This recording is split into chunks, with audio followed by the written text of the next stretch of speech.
Hello mga idol, continuation nga pala ito sa ginawa nating cylinder head block. So apat na piraso ito mga idol, so dalawa pa lang yung nagawa natin. Kasi hindi ito pwede madaliin mga idol. Si-share ko lang pala mga idol sa mga baguhan, paano nga ba ako nakasakay at paano ako nag-umpisa. Ganito mga idol, tambay tayo sa kalaw ng ilang taon talaga mga idol.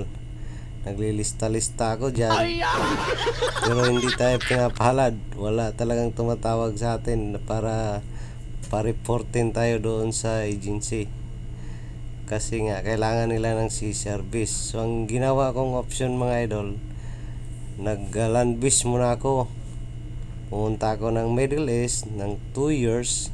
After 2 years bumalik ako ng Pilipinas. Apply ako ulit doon sa Calao, lista-lista naman ako ulit. Wala pa rin nangyayari mga idol. So yung ginawa ko, nag-inter-island ako, nagbayad muna ako para magkaroon ako ng experience. So after ko inter-island, balik ulit ako doon sa Calao mga idol, lista-lista ulit ako.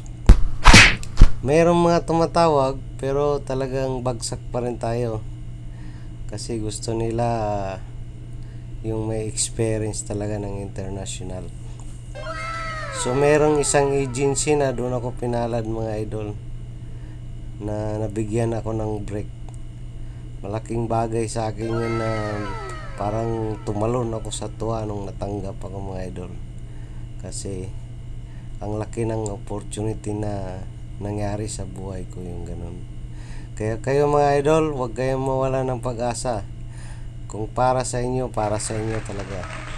Kasi walang sinong makakapigil pagkapalaran nyo mga idol.